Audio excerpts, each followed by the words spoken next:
ማደስ አይቻልም። ምክንያቱም በይግባኝ ክርክር ላይ ያለ ስለሆነ የእስራኤል መንግስት ከልክሏል። ቤተ ክርስቲያኖቹን ወደ ቀኝ በመተው በደረጃ ወደ ላይ ሲወጡ ሰፊ ኢትዮጵያዊ መንደር ያገኛሉ። ይህ የኢትዮጵያውያን መነኮሳት መኖሪያ ነው። ከስሩ ጎልጎታ ወይም ኢየሱስ የተሰቀለበት ስፍራ ነው። ጣሪያው የኢትዮጵያውያን መኖሪያ።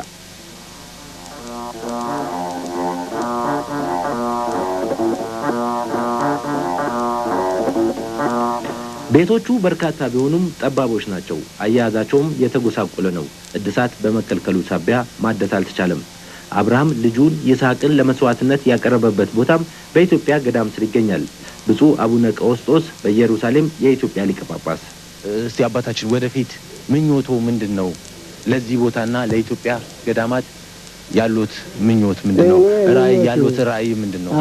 አሁን እኔ ብቻ አይደለሁም፣ እናንተም የኢትዮጵያ ሕዝብ በጠቅላላው በዚህ ጉዳይ ላይ ትኩረት ሰጥቶበት የኢትዮጵያ መንግስት ድጋፍ ሰጥቶበት ለእስራኤል መንግስት ችግሩን አስረድቶ ፍርድ እንዲያገኝና ወደ ቦታችን ይዞታችን እንዲረጋገጥልን ነው።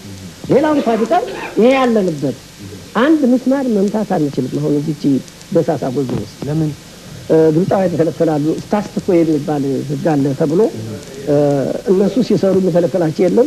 የእኛን ግን ስታስቲኮ እያሉ ይከለከላሉ። ምን ማለት ነው ስታስቲኮ ማለት? ስታስቲኮ እንዳለ የነበረው እንዳለ ምንም ሳይነካ የሚኖር ማለት ነው ብለው ነው የሚተረጉሙልን። እና በእንዲህ ያለ በስታስቲኮ አማካይነት አባቶቻችን ዝናብ እያፈሰሰባቸው በችግር ላይ ወድቀው ይታያሉ። ሌሎቹ ግን ያድሳሉ። በቅርብ ያድሳሉ። እንዴት እንደሆነ ምስጢሩ አልገባንም። ሁለት ቤተ መቅደስ ቆፍረው አውጥተዋል። አሁን እዚህ ውስጥ በቅርብ ጊዜ እነሱ ይሄን ሲያደርጉ ለምን ታደርጋላችሁ ያላቸው የለም። ደግሞ አሁን በቅርብ ጊዜ ሁለት ቅስት መስቀል ያለበት በእኛ ግንብና በእነሱ ግንብ ላይ አድርገው እስታስሶ ከሆነ እሱ መነካት የለበትም ነበረ። እሱን ሲያደርጉ ለምን እንዴት ታደርጋላችሁ አልተባሉም። እኛም ያው መቼም መብት ስላጣን ምንም ማድረግ አልቻለም። ገንጥለንም ለመጣል ብንሞክር ረብሻ ፈጠሩ ተብሎ ሌላ ነገር ነው የሚደርስብን። ይሄ ዋናው ነገር የኢትዮጵያ መንግስት በዚህ ነገር ገብቶ ለምንድን ነው አንድ ውሳኔ ላይ የማይደረሰው? ወገኖቻችን ለምን ይጠጣሉ ብሎ መንግስት በመንግስት ካልተነጋገረበት በቀር የኛ ቤቱታ ከምን አሁንም ያመለከትን ነው። በመዘጋጃ ቤት ተከምሯል ማመልከቻችን። ነገር ግን ፍሬ ነገር አላስጨበጠም። እንዲህ ያለ ችግር ነው ያለው። በእስራኤል የሚገኘው የኢትዮጵያ ኤምባሲ ለጉዳዩ ከፍተኛ ትኩረት ሰጥቶታል። አምባሳደሩም ሆኑ ሌሎች ሰራተኞች ከመነኮሳቱ ጋር ሆነው ከእስራኤል መንግስት የሃይማኖት ጉዳዮች ሚኒስቴር ሰራተኞች ጋር ይወያያሉ። አምባሳደር ግርማ ማረ ማለት የምንችለው ነገር ምንድነው? በእጃችን ነው ንብረቱ። ገዳማችን ተከብሮ ታውቆ እውቅና አግኝቶ በዛ በጎልጎታ አካባቢ ይገኛል። በአሁኑ ሰዓት በኢትዮጵያ ህልውና የኢትዮጵያ ኦርቶዶክስ ቤተክርስቲያን በዛ አካባቢ ታዋቂነት ያለው ነው። በየሰረሞኒው በማንኛውም ቦታ ላይ የሚገኝበት ሁኔታ ነው። ስለዚህ በእኛ በኩል ያለው እንግዲህ እምነት ምንድነው? ንብረቱ በእጃችን እንዳለ ነው።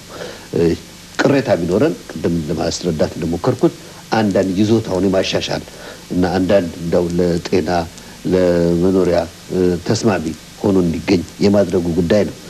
እንግዲህ ወደፊት ገፍተው እስከምን ድረስ ገፍተው ይመጣሉ ግብቶች እስከምን ድረስ እንግዲህ ይሄ ነገር ለውጥ ይመጣል የሚለውን ጉዳይ የምንከታተለው ጉዳይ ነው።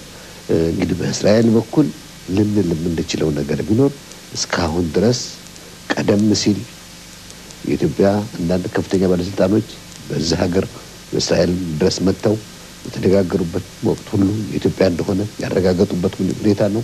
ቀደም ለመግለጽ እንደሞከርኩት በውጭ ጉዳይ ሚኒስቴራቸው ለምሳሌ ዌብሳይት ላይ የአፍሪካ ቤተክርስቲያን የኢትዮጵያ ቤተክርስቲያን በኢየሩሳሌም ብለው የሚጽፉት ስለዚህ ገዳም ስለ ኢትዮጵያ ሀብት ስለ ኢትዮጵያ ቅርስ ነው። ስለዚህ ይሄ ቅርሳችን ታዋቂነት ያለው ነው፣ ግዙፍ ነው እና ከሌሎች ጥንታዊ የሆኑ የግሪክ ኦርቶዶክስ ቤተክርስቲያኖች ከላቲን ቤተክርስቲያኖች እኩል በዛ አካባቢ እንቅስቃሴ የተደረገ ነው። ስለዚህ ምናልባት በዚህ ስታተስ ኮ ላይ ለውጥ እንዳይደረግ በእኛም በኩል ትኩረት በመስጠት የምንከታተለው ጉዳይ ነው። ጥረት የምናደርግበት ጉዳይ ነው። መንግስት በከፍተኛ ደረጃ የሚከታተለው ጉዳይ ነው ይህንን ሁኔታ። ስለዚህ በዚህ በኩል እንደው አድሎ ይደረጋል ወይ አይደረግም ወይ ብሎ ለመናገር በጣም ከባድ ጉዳይ ነው። ዋናው ግን ንብረታችንን አስከብረን ጠብቀን መኖር ነው በእኛ በኩል የሚጠበቅብን። ዋናው ለማንም ኢትዮጵያዊ እዚህ አካባቢ መጥተን በምንመለከትበት ጊዜ ከሚያስደስተን ነገር ትልቁ ምንድን ነው? የጥንት አባቶቻችን ጥንት ነገስታት በዚህ አካባቢ በእግራቸው ደንበኛ መገናኛ ዘዴ በሌለበት ወቅት በዚህ አካባቢ ድረስ ተጉዘው መጥተው የዚህ አይነት ቅርስ ትተውልን የዚህ አይነት ታሪክ ትተውልን መሄዳቸው በጣም ለማንም ኢትዮጵያዊ እንደ ትልቅ ኩራት የሚሰጥ ነገር ነው። ስለዚህ ይህንን እንግዲህ የአሁኑ ትውልድ ደግሞ ይህንን በዛ አይነት ሁኔታ ጥለውን የሄዱትን ቅርስና ታሪክ እንዴት እንክብካቤ አድርገን እንዴት ጠብቀን ደግሞ በእኛ በኩል ለወደፊቱ ትውልድ ጠብቀን እናቆየዋለን የሚለው ነገር ለማንም የሚያሳስብ ጉዳይ ነው። በተለይ ደግሞ በዲፕሎማቲክ በስራችን ሆኖ በዚህ ቦታ ላይ ደግሞ የተሰማራን ደግሞ ያ ኃላፊነትና ያ የዛ ከባድነቱ ነው የሚሰማን። ስለዚህ ይህን ነገር ነው ከስራችንም ከኢትዮጵያዊነታችንም ከሁሉም አንጻር በቅርብ የምንከታተለው ጉዳይ ነው።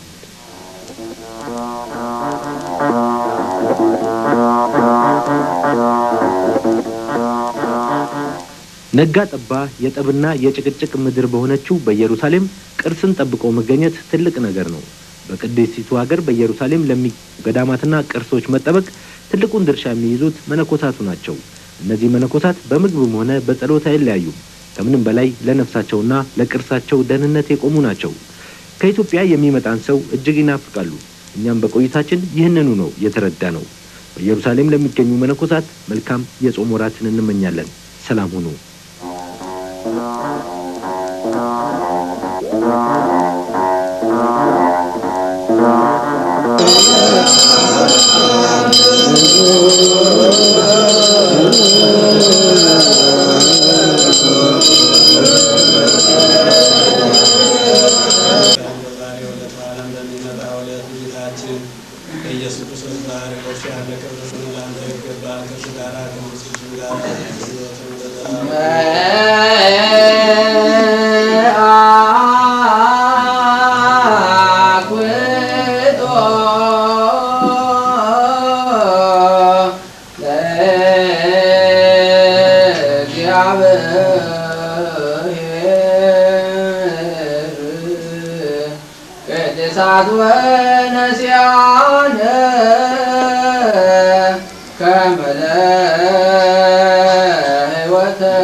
ወይም ደግሞ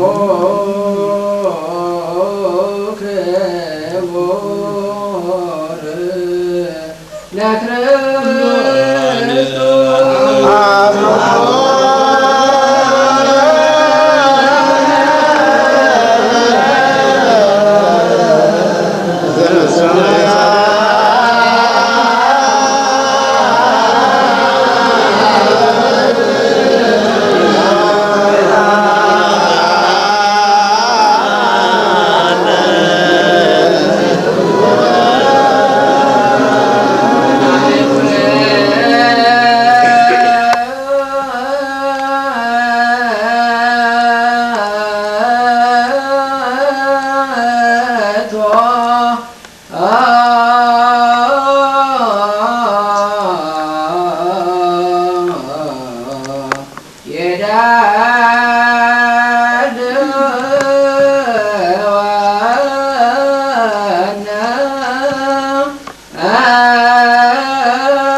የነፍሳቸውንና የሥጋቸውን የመንፈሳቸውን አንገት ዝቅ ዝቅ አደረጉ። ጆሮህን ወደ ልመናቸውን ቀቅል። በሰማያዊ ግብር ያሉትን ወንዶችም ሴቶችም ኃይላት በሚባሉ መላእክት በረከት ባርክ። የእጃቸውንም ሥራ ባርክ። በበጎ ሥራ ሁሉ ከእነርሱ ጋር ሁን።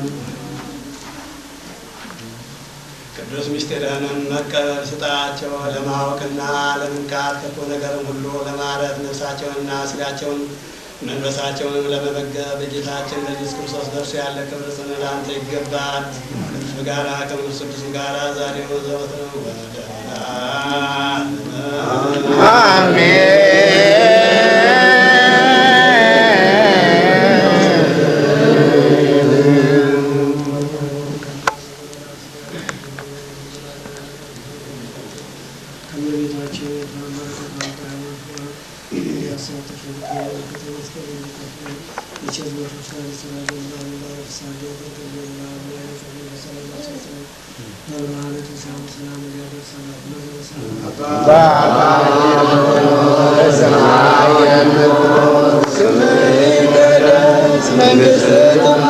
ፈቃድህ በሰማይ እንደሆነች እንዲሁ በምድር ትሁን። የዕለት እንጀራችንን ስጠን፣ በደላችንን ይቅር በለን እኛም የበደሉንን ይቅር በለን። አቤቱ ወደ ፈተና አታግባን፣ ከክፉ ሁሉ አድነን እንጂ መንግሥት ያንተ ናትና፣ ኃይል፣ ምስጋና ለዘላለሙ አሜን። እመቤታችን ቅድስት ድንግል ማርያም በመልአኩ በቅዱስ ገብርኤል ሰላምታ ሰላም እንልሻለን። በሐሳብሽ ድንግል ነሽ፣ በሥጋሽም ድንግል ነሽ። የአሸናፊ እግዚአብሔር እናቱ ሰላምታ ላንቺ ይገባል። ከሴቶች ሁሉ ተለይተሽ